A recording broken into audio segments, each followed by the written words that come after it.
Wait, hello guys. How are you? I am your audio speaker. I can also give you that what's is dark psychology means. Do you want to know about this? So my friend, I am starting my lecture. Boom. Asterisk chapter 1 asterisk. Asterisk, what is dark psychology or asterisk? Owing to social ties, genes, or pure luck, it can be tempting to believe that specific individuals do better in life than others. But the fact is they only know how the human mind can be exploited. If they learned it from a friend, read it in a novel, or knew how to instinctively pick up on it, dark psychology was the secret to all the triumphs of their lives. There is nothing but an awareness of dark psychology that ultimately distinguishes you from them. The depths of psychology they do not want you to know are explored in this chapter. The key to transforming your future for good is to discover these mysteries of psychology. It's not something that many people like to accept, but in fact, it's not typically because of chance, genes, generational wealth, or any of these variables that make certain people more successful. Otherwise, why are there individuals as strong as those born into it who actually had to earn it? This theory does not tell us why certain people are more successful than others at the end of the day. But there's one thing we can all do to better our lives. And it's to learn how to communicate in a different way with people. Learning how to interact effectively with individuals will change everything for you. If you would like me to help with anything else, such as summarizing the text or providing information on dark psychology, please let me know. Dark psychology isn't just going to show you how to interact casually with people, the way everyone does. We are talking about the types of communication that alter the power balance, the types of communication that allow people to achieve their goals. If you are an ambitious person, the only road to the success you are looking for is dark psychology. In a way that seems fair to us, almost all of us want to get ahead. But this is a troublesome way of thinking about it. That is because, to our benefit, there is nothing unjust about using unique communication methods. All that dark psychology really does for us is to teach us how to communicate with people in the most efficient way possible in the form of coercion, persuasion, and mind control. It can turn anything around in spite of its simplicity. You probably also think of manipulation as an instrument used by evil people to accomplish their objectives. You may even have reservations about it, believing you're not supposed to use coercion yourself. But what its prestige has won for itself is not deception at all. Manipulation is a neutral word. It implies that we have modified the actions of others. You might think that reading the mind and manipulating the mind are both terrible things, but they are not. Much like manipulation, both of them are neutral. Mind reading is breaking someone's brain's code and finding out what they think secretly. Mind control gets into their brain and does more than reading it. What's there is shifting. It would make sense, from an intuitive perspective, to think that these things are ethically dubious. But once you understand how all three of these techniques are actually used on a constant basis, we recognize that there is nothing wrong with using the laws of psychology to assist us, particularly when someone else can get to us first, soon, without even realizing it. We will get into the ways in which all three of these activities find their way into our everyday lives. But you can understand, for the time being, why we think they're ethically neutral and not either good or bad. Mind reading, mind control, and deception are not things that are evil or unethical. But no matter what we plan to do, they will always happen. From time to time, we already do all of this stuff ourselves, and we already have them used on us in particular. The only difference is that you will know how to use them in an intentional, insightful way when you learn how to use them in this book. You're not going to need to be in the dark about how other people use it on you. When anyone is taking advantage of you, you will be able to say. Meanwhile, to step up in life, you would be able to use the strategies for yourself. To do so, there is no justification. You have to use it to hurt someone else. How you use the abilities that you gain in these chapters is solely your decision. We have said that our questions about coercion and mind control in dark psychology can teach us about communication, a lot of dark psychology, and manipulation. Beginners think that this means we're just going to learn about social psychology's dark side and no other area. This is far from reality, however. There are dark aspects in every branch of psychology, and they all have thoughts in them that we can use in mind reading. and manipulation to our advantage. It's your decision whether you keep reading or not. If you really don't feel able to move on, knowing that we're getting into dark territory. However, if you put this book down, all the dark truths of psychology, that will make you an adept manipulator and mind reader right off the bat will be missed. We told you what dark psychology is in theory, but now in the history of psychology, you can read about some examples of it. There were studies that were controversial or produced controversial results, but today we can use and apply these findings to our lives. The fact that they tread into dark territories doesn't mean that we shouldn't use them. The truths that no one wants to remember are perhaps the most important ones of all. The ethical rules on psychiatric research were much laxer, no more than 50 to 60 years ago. These days, before you can conduct an official experiment, your work needs to jump through a lot of bureaucratic hoops to be accepted by the American Psychological Association. The APA is really strict about upholding a code of ethical principles, and if it doesn't meet their moral standards, your work won't even be written. But no such standards existed around the 1970s or before. It's because psychology was a new social science that started to be taken seriously just then. There wasn't enough precedent for a code of rules or an organization like the APA to be created.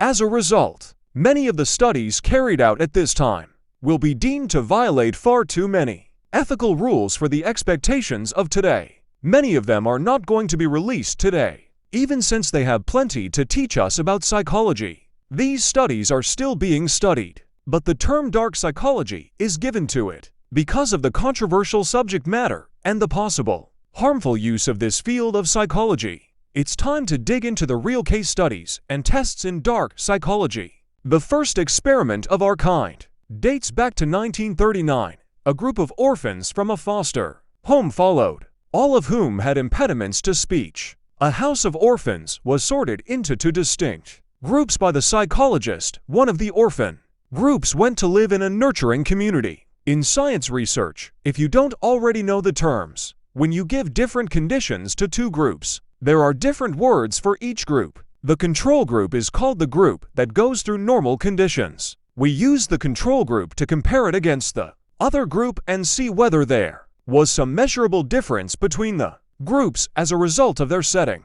The other group, the experimental group, went to live in deliberately hostile settings. In this situation, they were raised with foster families who were abusive physically and emotionally. If this sounds terrible to you, note that it was only because it was 1939 that this was allowed to happen.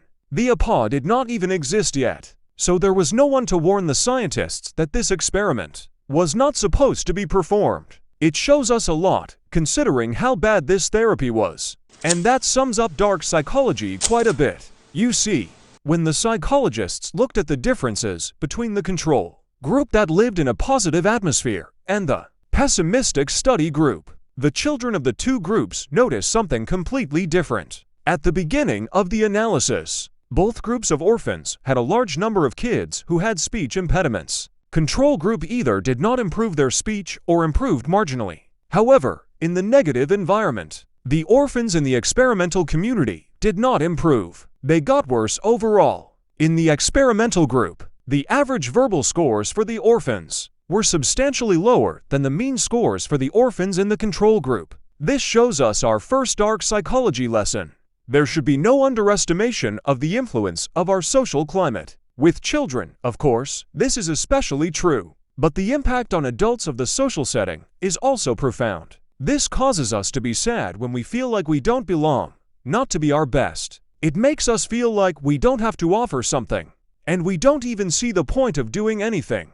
These feelings are the reason why the orphans in the experimental community did not strengthen their speech. It wasn't because the children in the supportive settings had better teachers. What made this possible was the various emotional atmospheres. As you try to learn how to mold someone's mind to your advantage, note this finding in dark psychology. Whenever you have the chance to deception the social climate of the topic in a way that will help you, take it. All this suggests that individuals are extremely driven to alter their social circumstances. They will take it if they see a chance to climb up the social ladder. For everyone, it works this way. Before you can do this, you still have more theory and skills to master. But a large portion of the skeleton of dark psychology and manipulation is this. If you make anyone believe that it will boost their social status to perform a certain action or follow a particular ideology, they will do it. To us, our social status is just that important.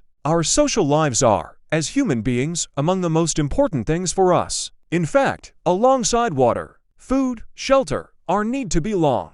And socializing is considered one of our needs. One of the pieces of evidence you can take advantage of by researching dark psychology is understanding how vulnerable people are to feeling depressed and set aside. You are able to move on to the following foundational lesson of dark psychology with that in mind. This discovery in dark psychology caught the imagination of so many people that, despite dark psychology being so taboo, you've probably heard of it. Often when the details are too captivating to look away from, even prohibited information is talked around. The bystander effect is called this observation.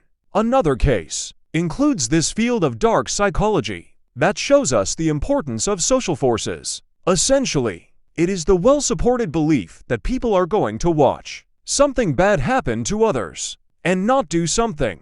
They prefer not to do something because they know that there are a lot of other people around them. Since there are so many people around them, these bystanders believe that there is no reason for them to do anything. Someone else can call the police or rescue the victim. We know that the bystander effect is basically a field of dark psychology that gets its origins from a part of normal psychology. In particular, it arises because of a process called social responsibility diffusion. Even if you have not seen anything tragic happening around a large group of people, sometime in your life, you have certainly seen the diffusion of social responsibility before, when they are part of a team or his psychological effect in action.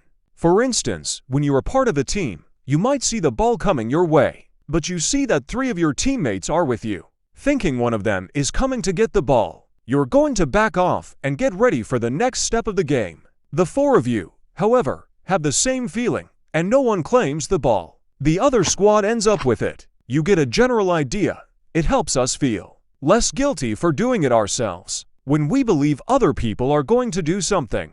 Another large part of it is where dark psychology weaves its way into the propagation of social responsibility as well. People would find every reason for doing less work. If we don't need to do something, we would still prefer to do less work. The belief that someone else can take care of an obligation gives us an excuse not to do it ourselves. With that, you have to big ideas in your mind in dark psychology. These are far from the only dark psychology examples you're going to hear about. So keep reading for more. From here on out, we will apply what we know to the manipulation and regulation of the minds of people in this field of psychology.